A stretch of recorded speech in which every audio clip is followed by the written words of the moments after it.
উৎসব ভাতা, ঈদুল ফিতর, তাহলে মানব গড়ার কারিগর শিক্ষকরা আমাদের সন্তানরা জিজ্ঞেস করে, বাবা ঈদের হাটে কবে যাবে, কবে নতুন পাঞ্জাবি কিনবো, কবে ঈদের বাজার করবে, এটা ঈদের পরে কেন যাবে? এই ব্যর্থতা যদি ইন্টারিম গভর্নমেন্টের হয়, আমি মনে করি আপনাদের এই শতভাগ ব্যর্থ হবেন আপনারা। কাজে আপনারা ব্যর্থ হন, এই সরকার ব্যর্থ হোক, এটা আমরা চাই না। জাতীয় শিক্ষক ফোরাম আমরা উন্নয়নের অংশীদার হতে চাই।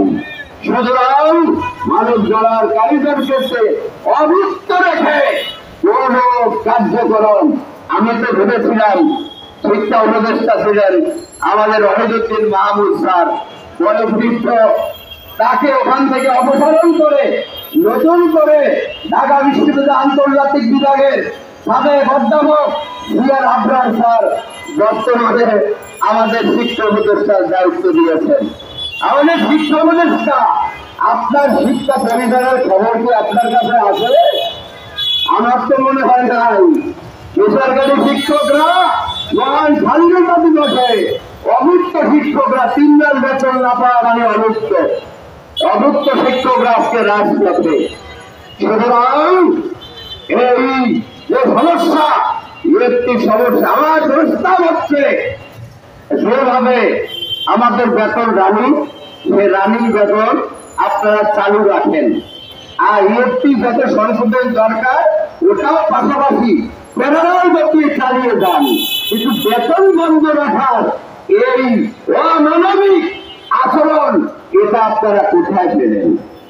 এই অমানবিক আচরণ মানব গড়ার কারিগর শিক্ষকদের সাথে করবেন না অন্তত, এই দাবি রেখে, এবং আজকে পর্যন্ত বেতন ভাতা পাইনি, এই জন্য আমরা নিন্দা জানাই যারা এই পরকাঠি নাচছে।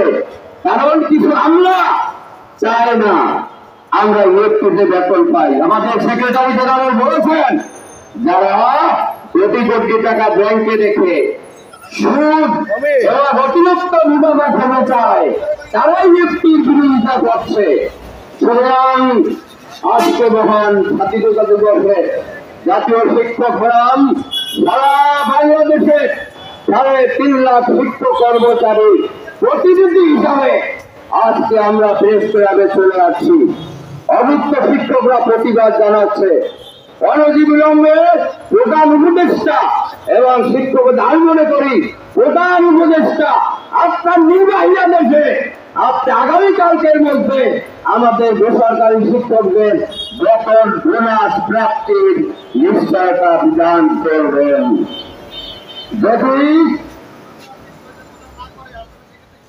যদি বেতন ভাতা ঈদের আগে আমরা না পাই, আমি আগেও বলেছি জাতীয় শিক্ষক ফোরাম কঠিন কর্মসূচি দিব।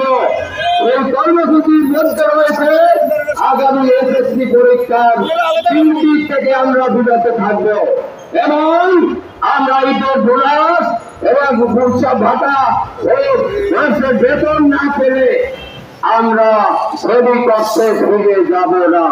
শ্রেণীকক্ষ তালাবদ্ধ করা হবে, এবং আমাদের যে দাবি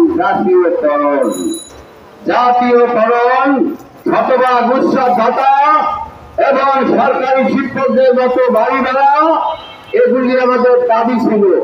এই দাবি তো পূরণ হয় নাই, যেটা আছে সেটাও দিচ্ছে না। এটা অমানবিক, এটা নির্মলতা, এটা শিক্ষক সমাজের সাথে অপরাধ।